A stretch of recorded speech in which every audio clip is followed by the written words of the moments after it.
Cuando nosotros conocemos a una persona, cuando la vemos por primera vez,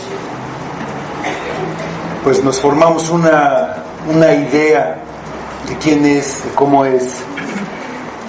Y lo que más influye en esta primera impresión que recibimos es cómo está vestido, cómo es su ropa. Y ya después con el trato pues nos vamos dando cuenta si esto corresponde a la verdad o no. Pero hay ropa que es adecuada para ciertas cosas y bueno, es una manera de identificarse como cierta persona. Por ejemplo, si vamos a un banco en el que vamos a depositar nuestro dinero y vemos que la persona que lo va a recibir está vestido en pijama y con pantuflas, pues no nos va a dar mucha confianza, ¿verdad? Pues esperamos una persona seria que va a tener cuidado en su dinero, que está vestida de traje, de corbata, seriedad y pues muy cuidadoso, que es lo que esperamos. Entonces habíamos estado viendo en esta serie de Colosenses. Primero vimos la vez pasada que hablamos de esto, después del paréntesis de Navidad, Año Nuevo, que había que quitarse cierta ropa que ya no correspondía a lo que somos. Y ahora vamos a ver la siguiente parte, cómo vestirse. Entonces vamos allá al libro de Colosenses, capítulo 3. Vamos a estar hablando de los versículos 12 a 14, pero vamos a leer desde el versículo 5 hasta el 14 para recordar de lo que hemos estado viendo y pues bueno, vemos que todo es el mismo desarrollo de la carta de Pablo.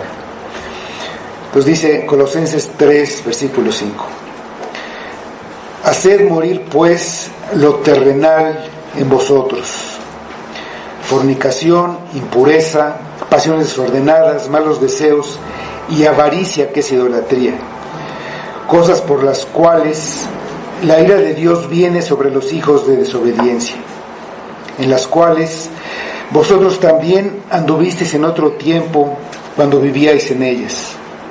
Pero ahora dejad también vosotros todas estas cosas: ira, enojo, malicia, blasfemia, palabras deshonestas de vuestra boca.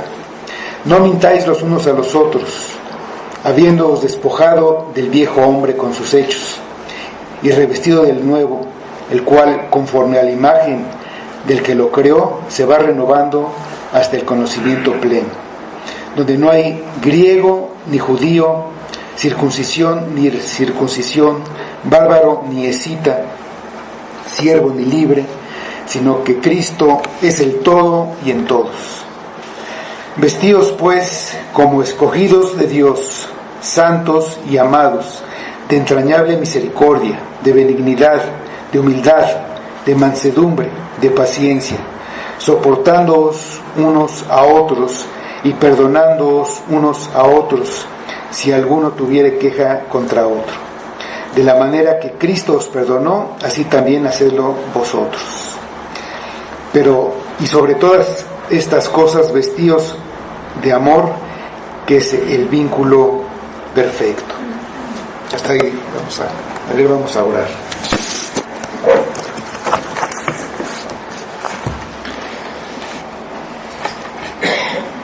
Señor, nuevamente te damos gracias por tu palabra y te pedimos que tú nos ayudes a entender esta parte de las Escrituras, que tú nos muestres cómo nos ayuda, cómo se aplica el día de hoy a nuestra vida de hoy, de este tiempo, cómo esta palabra es lo que necesitamos y que tú la uses para alimentar nuestra alma. Te pedimos tu Espíritu que nos ayude, Señor, porque sin ese Espíritu, pues, todo lo que hagamos no sirve, pero tú nos das vida a través de ese Espíritu, que esté presente aquí, que se mueva entre nosotros, que obre en nosotros, Padre, y que todo sea para tu gloria. Lo pedimos por Cristo. Amén.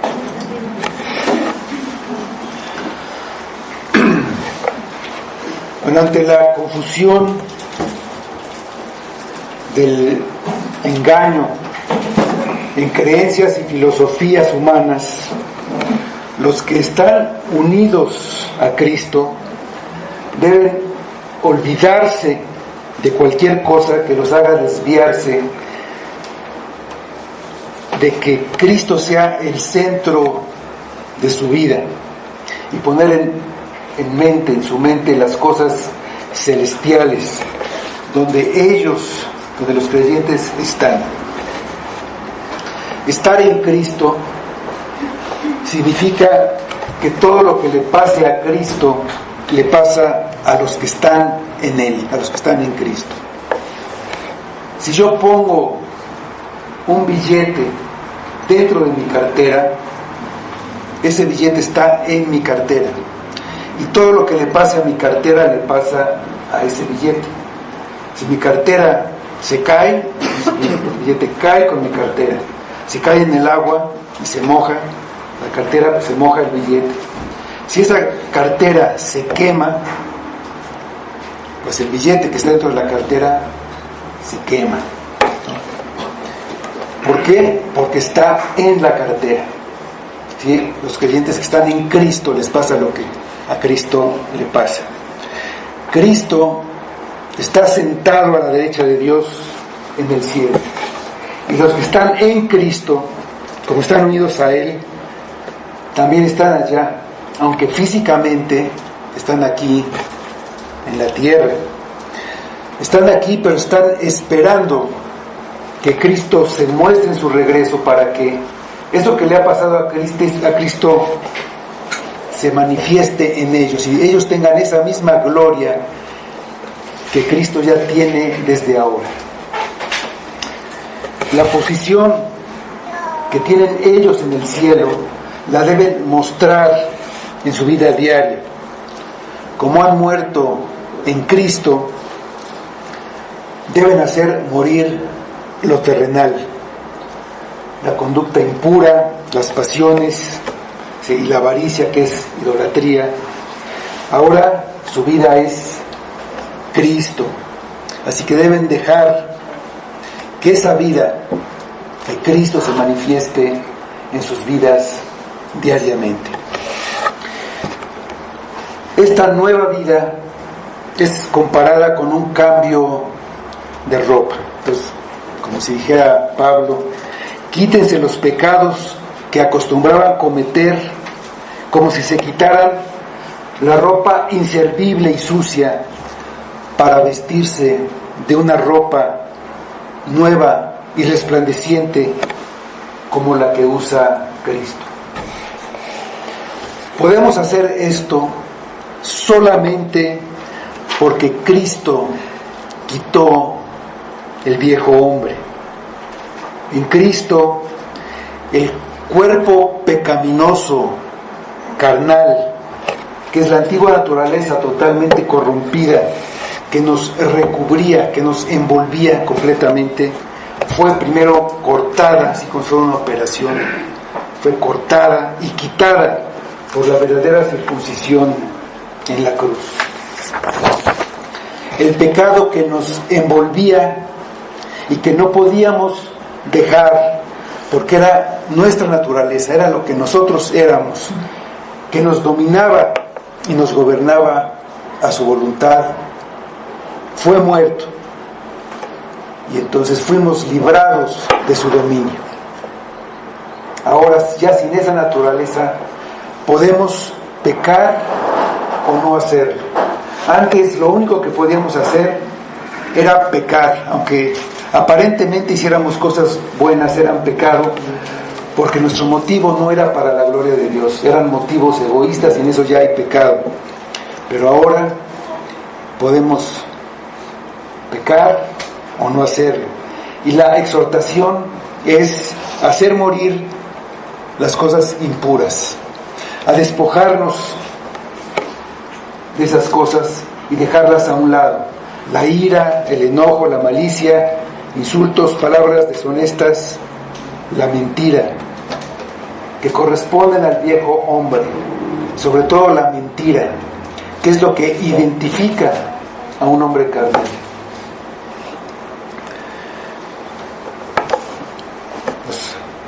La exhortación es dejar estas cosas para vestirnos con un nuevo hombre.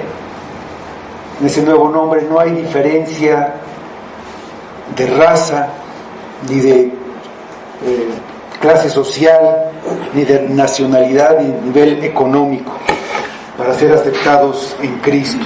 Jesucristo es todo lo que se necesita para el nuevo nacimiento y para el crecimiento. Como dice Pablo, Cristo es todo y en todos. Entonces, si tenemos que quitarnos esa ropa manchada y rota que es el pecado y que nos identificaba como pecadores, ¿qué debemos hacer? No es suficiente nada más con quitarnos una ropa sucia, maloliente, rota, que ya no sirve. Si nos la quitamos, hay que ponernos algo. No podemos quedarnos desnudos. No es suficiente quitarse la ropa inservible, hay que ponerse otra. Pues primero, ¿qué ponerse? ¿Qué es lo que hay que ponerse? Este es el versículo 12.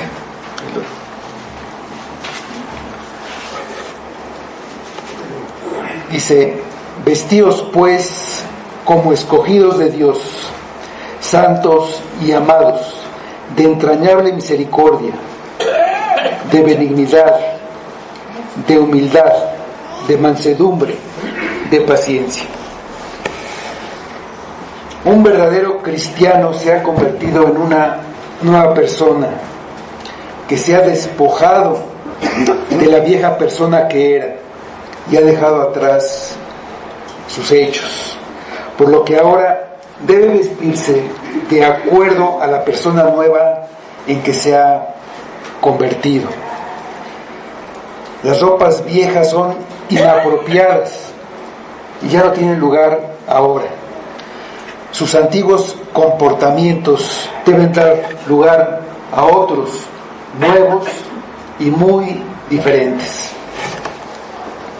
Este versículo 12 que leímos nos deja muy en claro que esa asombrosa transformación no la hicimos ni la podemos hacer nosotros, ni siquiera la pensamos nosotros, no es idea nuestra. El poder que está atrás de esta nueva vida es el poder de Dios, es el poder que está atrás del nuevo nacimiento. Pablo describe a los creyentes como escogidos de Dios, santos y amados. La razón por la que experimentamos el despojo de nuestro viejo hombre y el revestimiento de uno nuevo es que Dios nos amó, nos eligió y nos apartó para sí mismo como santos. Somos elegidos, santos y amados. En otras palabras, Dios tomó la iniciativa con nosotros, nos eligió y después siguió haciendo toda esa obra. Nos santificó, nos amó. Todo en Cristo. Cristo es todo. Los escogidos de Dios fueron elegidos de entre todos los seres humanos que existirían desde la creación hasta el fin del mundo. Estos escogidos son parte del plan y propósito eterno de Dios de tener un pueblo que daría a su Hijo, para que su Hijo fuera pues el Rey, el preeminente en todo, pero sería el pueblo que Dios escogió para eso, para dárselo a Cristo.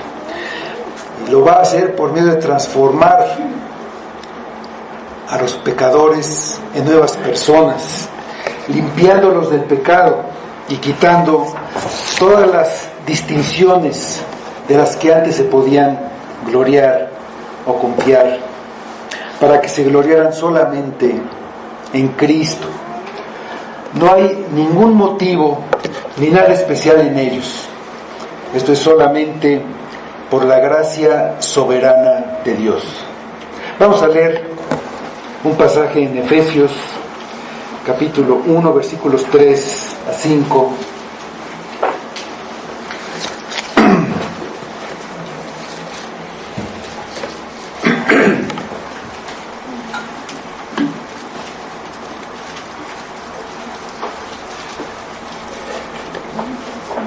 Efesios 1, 3 a 5 dice: Bendito sea el Dios y Padre del Señor Jesucristo, que nos bendijo con toda bendición espiritual en los lugares celestiales en Cristo, según nos escogió en Él antes de la fundación del mundo, para que fuésemos santos y sin mancha delante de Él, en amor, habiéndonos predestinado para ser adoptados hijos suyos por medio de Jesucristo, según el puro afecto de su voluntad.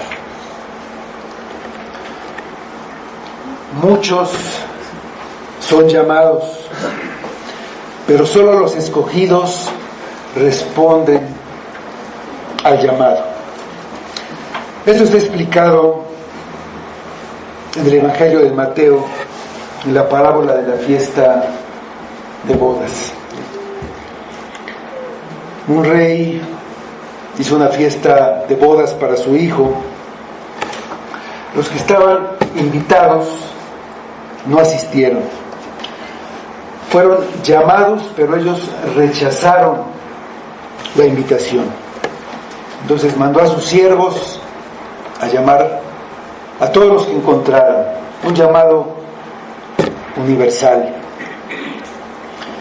Y a todos los que hallaron, los juntaron y los llevaron a la fiesta. Buenos y malos, todos estaban en este lugar.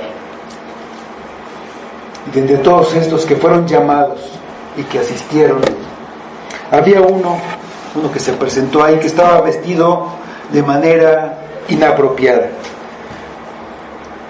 sin el vestido de boda. Y el rey le preguntó: ¿cómo has entrado aquí sin estar vestido de boda? No supo qué contestar y fue expulsado, fue echado fuera en las tinieblas. Y Cristo termina diciendo: porque muchos son llamados y pocos escogidos. Los llamados son los que han oído el Evangelio. Muchos han oído el Evangelio. Algunos Dios los ha llamado para un propósito particular en el mundo. Un propósito que no tiene nada que ver con su reino, o que no tiene que ver directamente con el crecimiento del reino. Por ejemplo, Nabucodonosor o Ciro fueron llamados para una misión, para ser instrumentos en la mano de Dios, para hacer lo que Dios quería, pero no necesariamente dentro del pueblo de Dios. Fueron llamados para un propósito particular, así como muchos hombres son llamados a gobernar un país. Dios les da algo para hacer. Algunos ya llamados a oír el Evangelio, llamados a estar en una iglesia, Dios los llamó hasta para servir y enseñar. Pero los que son solamente llamados han escogido vivir según sus propias reglas. Los escogidos de Dios son los que se visten apropiadamente, despojándose de las viejas ropas, aceptando las reglas del Señor para la salvación y el servicio. Y solo ellos son los que en verdad obedecen. Los escogidos son santos, que quiere decir apartados por Dios. El tabernáculo y el templo eran santos porque Dios moraba en ellos. Estos dos lugares estaban apartados para Dios, para adorar a Dios, y solo podían ser usados para eso. Los animales para los sacrificios eran apartados para Dios y por eso eran santos. Y ya una vez apartados para este uso, pues santificaban lo que nos tocaba. Los escogidos de Dios son santos porque Dios los ha escogido, los ha llamado y los ha apartado para Él. Santo también significa sin pecado o justo. Los santos son los que han sido justificados por medio de Jesucristo, han sido santificados, son sin pecado o justos porque están en Cristo, sin pecado porque Cristo es sin pecado. Con su muerte en la cruz, el pecado de los escogidos fue pagado. Fueron librados de la esclavitud, del pecado y también de las consecuencias del pecado. Son justos porque la justicia y la obediencia de Cristo son de ellos, porque están en Cristo. Para Dios, los que Él eligió son motivo de amor muy especial. Los amó de tal manera que dio a su Hijo por ellos. Y los hizo libres. Y los hizo libres para adoptarlos como hijos. Debido a que son objeto del amor de Dios, uno que es elegido tiene un deseo de agradar a Dios porque quiere responder y responde a ese amor de Dios. Y obedecerlo es la manera de agradarlo. De ahí que haga su mayor esfuerzo por despojarse de lo terrenal y lo carnal, que es contrario a lo espiritual. Sin embargo, la gloria que viene con la victoria definitiva sobre el pecado será hasta que Cristo se manifieste en su regreso. El escogido está en un proceso de transformación. Cristo está siendo formado en él.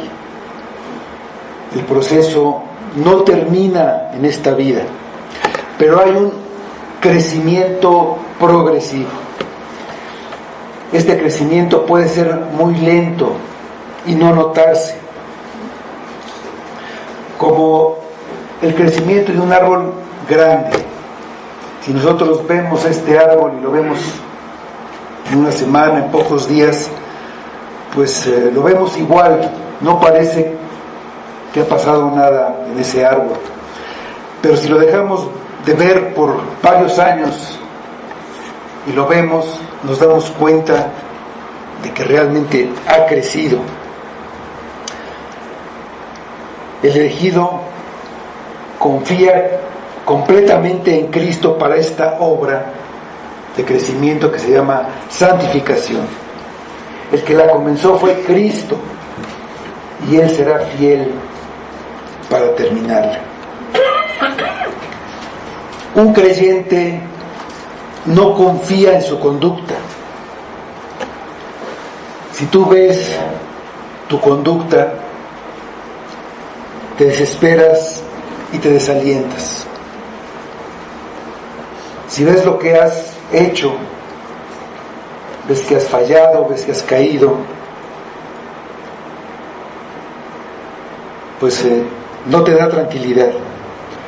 Si tú quieres que tu conducta sea perfecta, para entonces saber que eres elegido y que eres salvo, tú estás confiando en una religión humana, una religión de obras. Estás confiando en lo que tú hagas, quieres confiar en ti, pero no estás confiando en Cristo. Lo que tiene que haber es un reconocimiento del pecado, un arrepentimiento que implica la determinación de despojarse del pecado, pero una confianza total en Cristo para la salvación. No podemos confiar en nuestra conducta y en nuestras obras, solo en Cristo y en la gracia de Dios que nos eligió. Lo que sí tenemos que hacer, y es nuestra responsabilidad, es despojarnos de nuestros malos hábitos y, habiéndonos despojado de nuestra miserable ropa, revestirnos de la ropa nueva.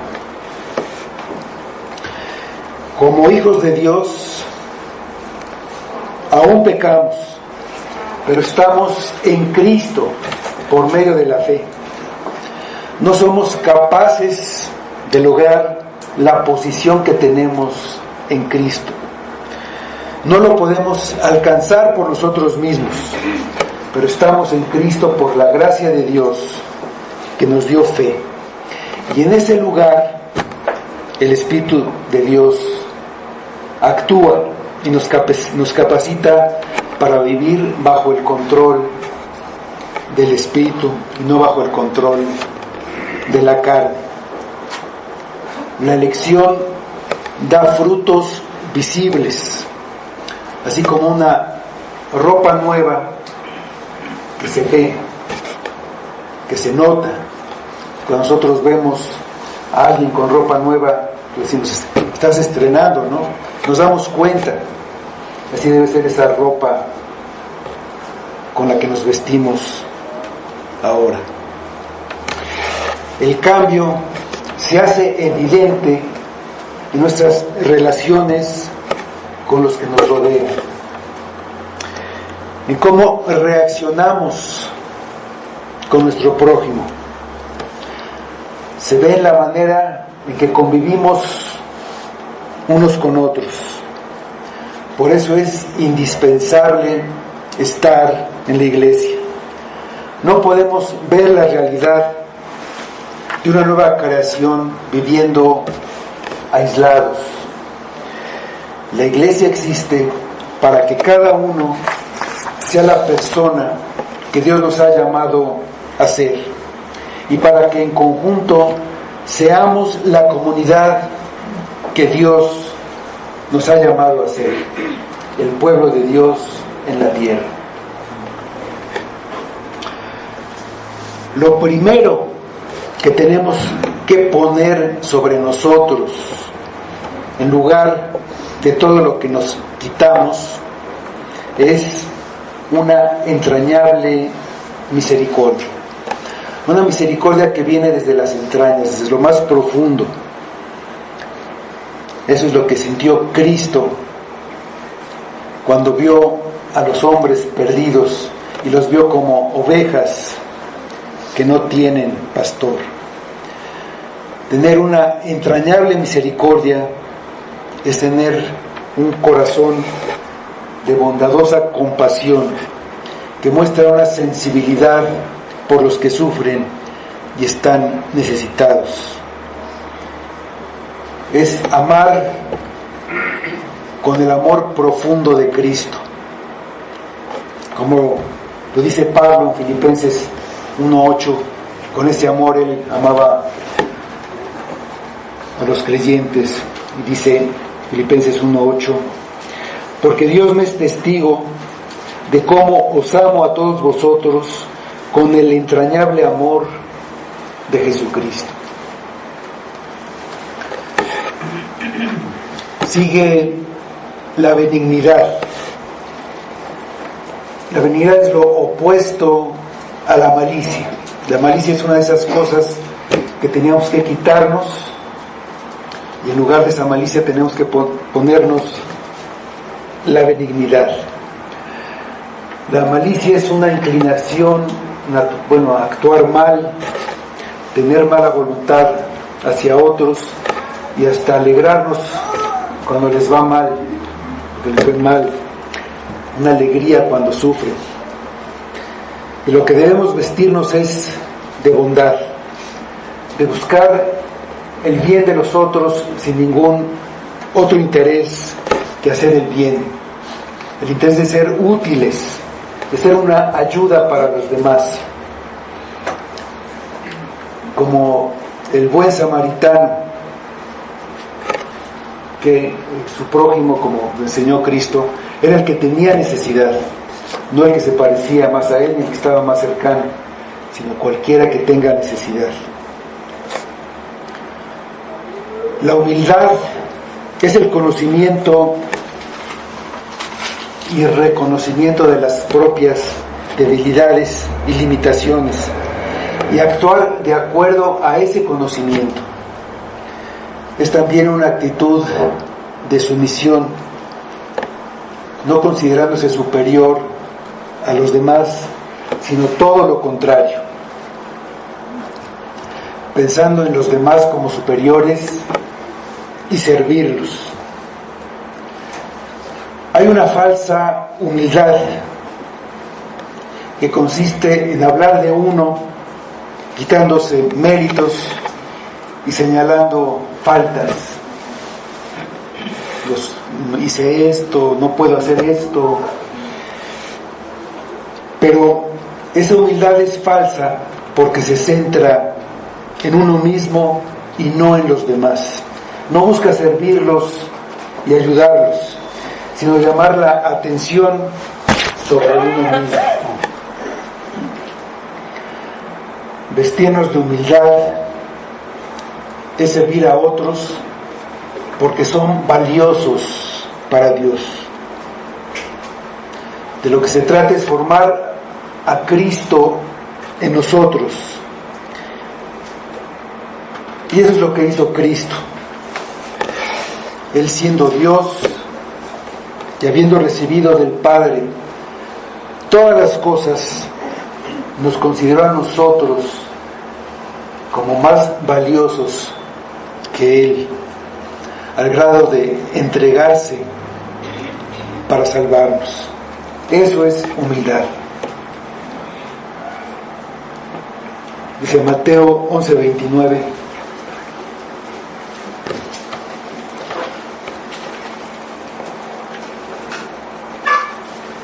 Que Cristo dice que Él es humilde y también que es manso. Dice: llevad mi yugo sobre vosotros y aprended de mí, que soy manso y humilde de corazón, y hallaréis descanso para vuestras almas. Mansedumbre significa no reaccionar de una manera áspera, arrogante o agresiva.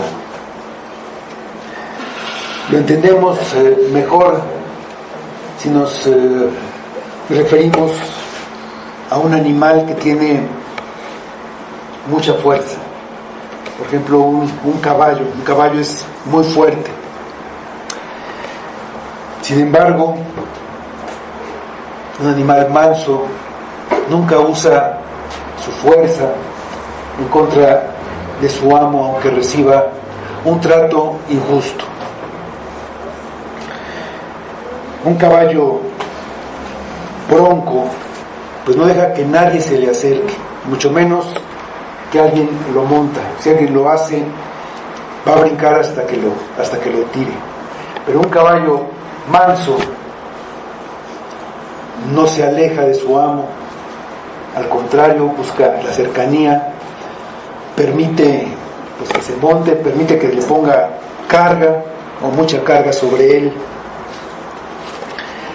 y se deja guiar, va por donde su amo quiere que vaya, donde su amo decide. Ese es un animal manso. La mansedumbre no se considera entre los hombres como una virtud. Se considera a veces como cobardía o debilidad, pero la mansedumbre es más bien ser sumiso al ser provocado, tener la determinación de sufrir un daño antes que causarlo para el bien de aquel que lo provoca. Vamos a ver 2 de Timoteo 2, 25 y 26. Aquí Pablo le está diciendo a Timoteo esta actitud que él debe tener y que deben tener también pues todos los creyentes, los pastores, con los que se oponen, contra los que son rebeldes. Y dice que con mansedumbre corrija a los que se oponen, por si quizá Dios les conceda que se arrepientan para conocer la verdad y escapen del lazo del diablo en que están cautivos a voluntad de él. Entonces, esa mansedumbre,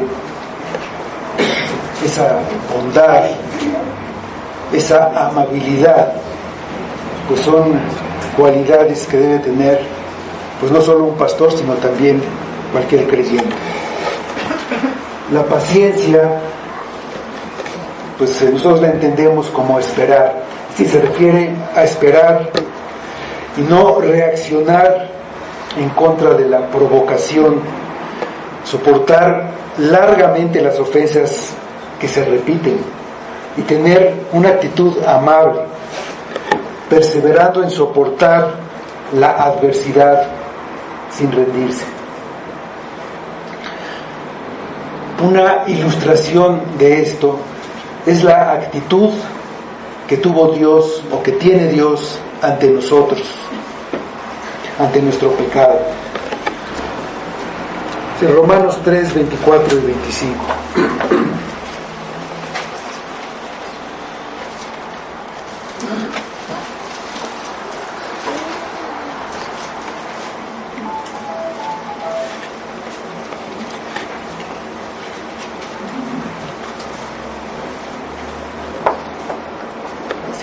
Siendo justificados gratuitamente por su gracia, mediante la redención que es en Cristo Jesús, a quien Dios puso como propiciación por medio de la fe en su sangre, para manifestar su justicia a causa de haber pasado por alto en su paciencia los pecados pasados. Esa paciencia que se nos pide es una paciencia que es parte de lo que es Dios, ese carácter de Dios. Estas prendas que son con las que tenemos que vestirnos no son otras que el fruto del Espíritu que está mencionado en Gálatas: amor, gozo, paz, paciencia, benignidad, fe, mansedumbre, templanza. De estas pues están repetidas aquí: mansedumbre, paciencia, benignidad, todo eso implica bondad. Habla también del amor, que es lo que vamos a ver enseguida, y también habla de la paz, de lo que vamos a hablar la próxima semana. Pero todo esto de lo que tenemos que vestirnos es este fruto del Espíritu. La exhortación en Gálatas es que andemos o que vivamos en el Espíritu. Nuestra manera de vivir debe corresponder a lo que somos, escogidos de Dios, santos y amados. Entonces estas son las prendas, son las cosas con las que debemos vestirnos. Aquí están ya las prendas, ya vimos lo que tenemos que quitarnos y lo que en lugar de esas cosas que nos quitamos, lo que nos tenemos que poner. Pero ¿cómo nos las vamos a poner? ¿Cómo vestirse? Eso lo vamos a ver en el versículo 13. ¿Cómo vestirse? Dice: soportándoos unos a otros y perdonándoos unos a otros, si alguno tuviera queja contra otro. De la manera que Cristo os perdonó, así también hacedlo vosotros. Las virtudes con las que debemos vestirnos y que ocupan el lugar de los vicios de los que nos despojamos deben ser nuestra manera de vivir. Tenemos que practicarlas para que vayan creciendo, para que se hagan un hábito y sean parte de nosotros, que sea nuestro carácter, que sea lo que nos describe. Estas prendas de nuestro nuevo vestido se ven en nuestras relaciones con otras personas. Estas virtudes no tienen ningún valor si no las ponemos en práctica cuando nos relacionamos con otras personas. Bueno, de hecho, no las podemos practicar si no es en nuestras relaciones con otros. La manera de hacerlo es soportándonos unos a otros. Para hacerlo, tenemos que crecer en paciencia ante las fallas y ante las rarezas de nuestros hermanos. Cuando convivimos con otros, es inevitable que nos demos cuenta de sus faltas, de sus fallas. Algunas veces esas faltas nos afectan a nosotros y nos causan un daño.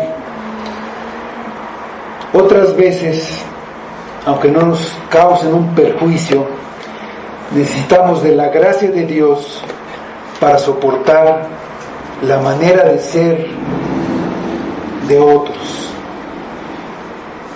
A veces por nuestra manera de ser hay cosas que nos molestan de los demás, que no es otra cosa más que cómo son ellos. No me cae bien porque cómo se ríe o porque se quiere hacer el chistoso, o porque siempre trae estas cosas, ¿no? Es imposible que nos identifiquemos, nos sintamos totalmente a gusto con todos.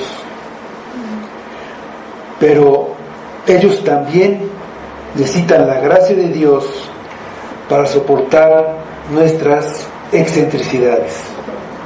Las nuestras no las vemos nosotros, pero los demás las ven todo el tiempo.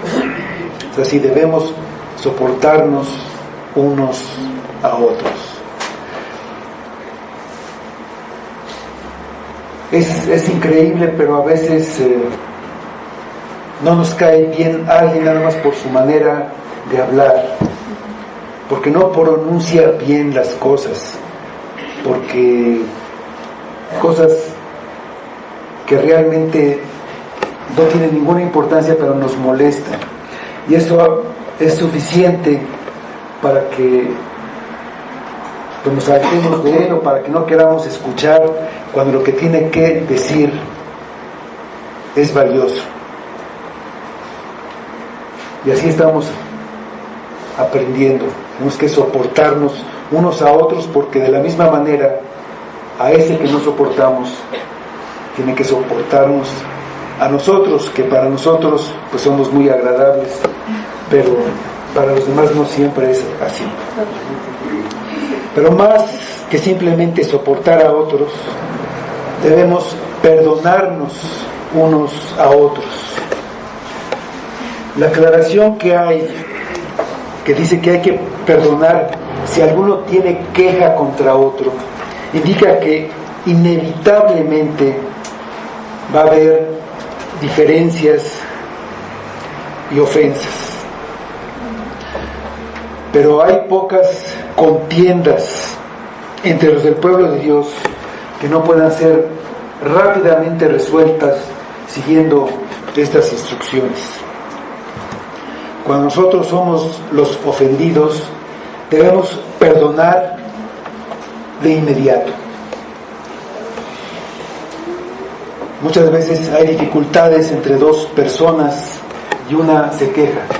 Bueno, pero si él fue el que me ofendió a mí, en esas situaciones es cuando debemos perdonar. Si no se nos hubiera ofendido a nosotros, no tendríamos motivo para perdonar. Si nosotros somos los que hemos ofendido a otro, en cuanto nos demos cuenta, debemos ir a pedir perdón sinceramente y estar dispuestos en lo posible a reparar la falta. En eso consiste perdonarse unos a otros. Soportar no quiere decir aguantarse. Quiere decir que no nos damos por ofendidos. No hacemos un juicio precipitado. Juzgamos pues cualquier cosa que hace el hermano. Él quiso hacer esto, quiso decir esto. Tenemos paciencia, no nos damos por ofendidos. No juzgamos las apariencias ni las intenciones. No me saludó y pasó de largo. Eso quiere decir que le caigo mal, ¿no? Sino todo lo contrario. Es ser benigno, perdonar y no guardar rencor. Esto pues es el resultado de haberse vestido con paciencia. Entonces todas estas prendas se traslapan, cubren unas con otras. Un corazón compasivo es bondadoso, un corazón bondadoso es paciente. Entonces todas estas prendas tienen una parte en común con las otras, como pues la ropa cubre a otras partes de la misma ropa. La motivación para perdonar, esa motivación es lo que sigue en el versículo. Dice: de la manera que Cristo os perdonó, así también hacedlo vosotros. Cristo tuvo y tiene un motivo de queja infinito contra nosotros. Y todos lo sabemos. Nuestro pecado fue en contra de Cristo, en contra de Dios, en contra del Rey. Una rebelión muy grande. Entonces, Él tiene un motivo de queja, un motivo de enojo, un motivo pues para no perdonarnos. Y nos perdonó sin tener ninguna necesidad de hacerlo, solamente por gracia. Y lo hizo de una manera incondicional, gratuita y generosa. Para perdonarlos, Él pagó el daño que nosotros hicimos. Él corrió con los gastos. Si nosotros dañamos la propiedad de alguien, pues generalmente nosotros tenemos que pagar por ese daño para que se acabe el problema. Nosotros dañamos a Cristo, su nombre, su reputación, lo dañamos gravemente, y Él tomó la cuenta de lo que había que pagar. No la podíamos pagar nosotros, y Él la pagó. Él sufrió la pérdida. Cuando estuvo aquí, Él nos enseñó a orar: perdónanos nuestras deudas, como también así nosotros perdonamos a nuestros deudores.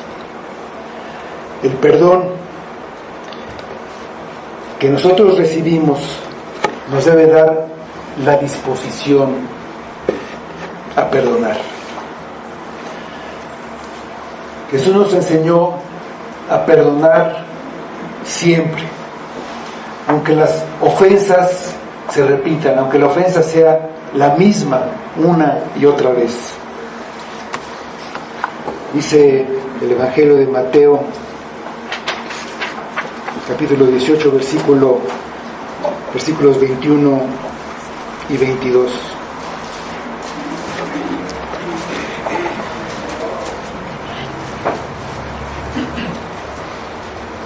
Entonces se le acercó Pedro y le dijo: Señor, ¿cuántas veces perdonaré a mi hermano que peque contra mí? ¿Hasta 7? Jesús le dijo: no te digo que hasta 7, sino aún hasta 70 veces 7. Para que quedara claro, enseguida nos lo enseñó en la parábola de los 2 deudores. Uno de ellos debía mucho al rey, al Señor, y fue perdonado. Salió de ahí y no quiso perdonar a uno que le debía a él poco, muy poco. Y entonces fue castigado. Cristo termina diciendo en el versículo 35 de esta parábola: así también mi Padre Celestial hará con vosotros si no perdonáis de todo corazón cada uno a sus hermanos sus ofensas. También, aparte de ser una motivación para que nosotros perdonemos, es una advertencia de que si nosotros nos comportamos egoístamente, y esto quiere decir que no somos ni escogidos, ni elegidos, ni amados de Dios, ni santificados, que no fuimos transformados, pues no perdonaremos, entonces nosotros tampoco seremos perdonados. Por eso tenemos que ponernos estas prendas, tenemos que trabajar para que esto se vaya desarrollando en nuestro carácter. No se va a dar espontáneamente, aunque es obra del Espíritu y fruto del Espíritu. Hay siempre la responsabilidad humana, la responsabilidad que tenemos cada uno. Además de esto que dice Cristo, Él predicó con el ejemplo. Cuando Él estaba en la cruz, siendo torturado injustamente por sus enemigos, por los que lo aborrecían, Él pidió perdón para sus verdugos. Oró diciendo: Padre, perdónalos, porque no saben lo que hacen. Y cada uno de nosotros somos los verdugos de Cristo. Nosotros fuimos los que lo crucificamos con nuestro pecado, con nuestra maldad, con nuestra mentira, con nuestra avaricia. Él estaba siendo castigado por nosotros, en nuestro lugar. Y nosotros, frente a Él, meneamos la cabeza y decíamos: a Jehová se encomendó, pues que Jehová lo libre. Pobre de este miserable, de este pobre delincuente que está siendo castigado. No nos dábamos cuenta que era por nosotros, porque éramos elegidos, santificados y amados de Dios. Todo lo que Pablo ha dicho de estas cosas que debemos ponernos es un reflejo del carácter de Cristo. En los evangelios podemos ver su corazón compasivo, su bondad, su humildad, su mansedumbre, su paciencia y este espíritu perdonador. Por lo que cuando un creyente manifieste estas virtudes en sus relaciones con otras personas, podemos decir que se ha vestido de Cristo, imita a Cristo y se está convirtiendo en la llamada, en la persona que fue llamado a ser. Hay una prenda final, la prenda final. Es el versículo 14.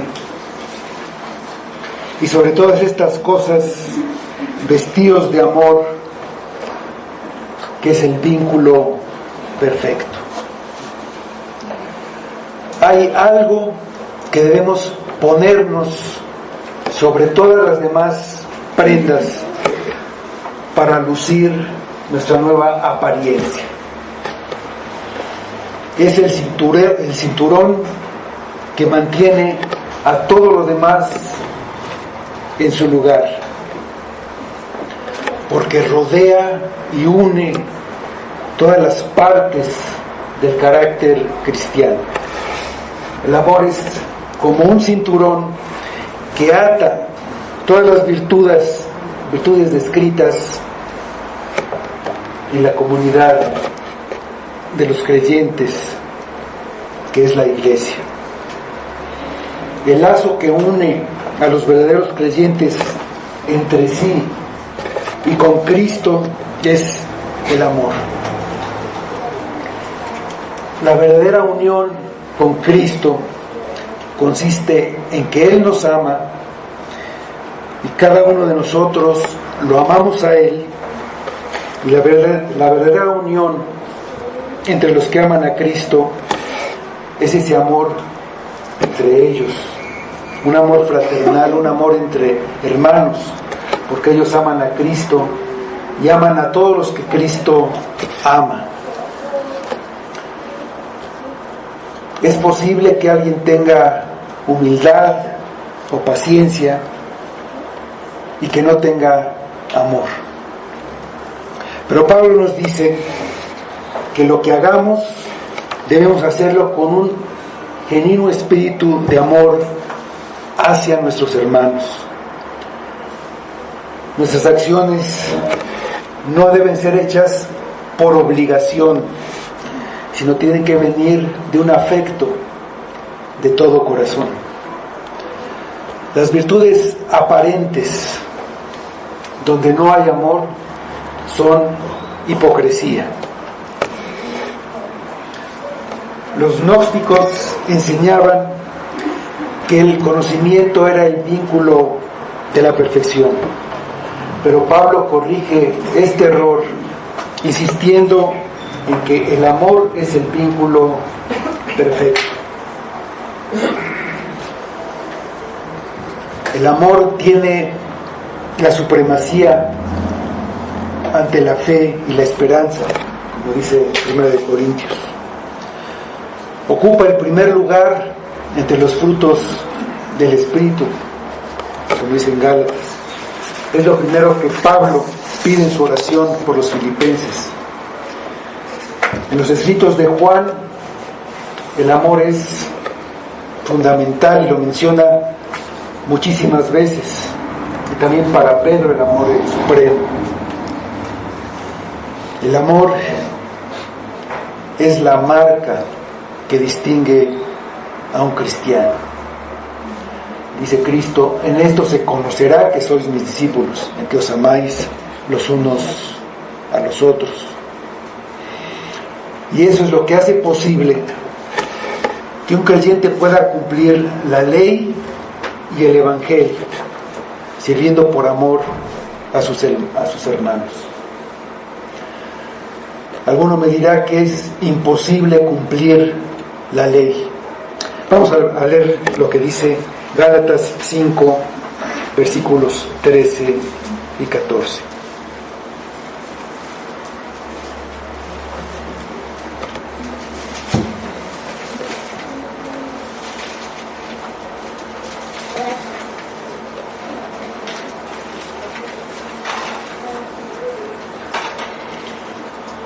Dice: porque vosotros, hermanos, a libertad fuisteis llamados, solamente que no uséis la libertad como ocasión para la carne, sino servíos por amor los unos a los otros. Porque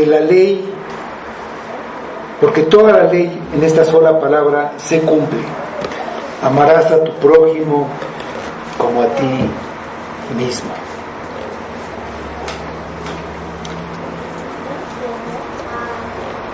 En ese amor, los unos por los otros, cumplimos el Evangelio, cumplimos la ley. El amor del que Pablo está hablando es el amor de los unos por los otros, de la misma manera que el perdón es mutuo, unos a otros. Ese es el amor que nos mandó Cristo en ese nuevo mandamiento: os améis unos a otros como yo os he amado. Dice Juan 13:34: un mandamiento nuevo os doy, que os améis unos a otros como yo os he amado, que también os améis unos a otros. El amor es el vínculo perfecto, porque es el poder que mantiene unido todo el cuerpo de Cristo. Cualquier otro grupo de personas que se juntan para hacer algo, tarde o temprano se separan, tienen esa tendencia y al paso del tiempo se separan. Incluso hasta los matrimonios que no son en Cristo. El amor es el único vínculo que puede mantener a las personas unidas en una comunión que nunca se rompe. Es la comunión que debe haber en la iglesia. El amor une a los creyentes, haciendo que todos avancen hacia la meta de ser manifestados con Cristo en gloria. Somos una iglesia porque estamos aprendiendo a disfrutar del amor de Cristo. Estamos aprendiendo a amar a Cristo y estamos aprendiendo a amarnos entre nosotros como hermanos. Esa es la unión perfecta. Vamos a orar.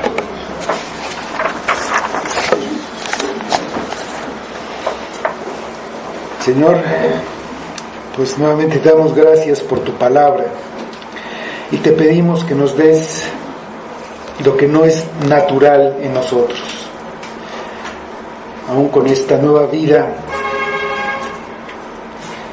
hay partes que todavía están en nosotros que ensucian nuestra vida diaria, pero que no confiemos en lo que nosotros podemos hacer, que no confiemos en nuestra conducta, que no esperemos que nosotros cambiemos para entregarnos y confiar en Cristo, sino que estemos confiando siempre en Cristo, pero que haya esa determinación de estar creciendo en estas virtudes que debemos ponernos.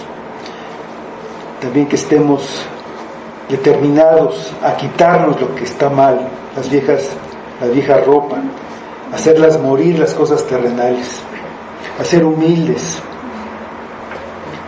a reconocer la supremacía de Cristo en nuestra vida, de no buscar las cosas terrenales, ese engaño que nos desvían y que nos pueden llevar a la perdición. Padre, ayúdanos, obra en nosotros, obra en la iglesia, danos amor unos por otros y que en eso se manifieste la gloria de Cristo, que sea para la gloria tuya, Padre. Lo pedimos en el nombre de Cristo. Amén.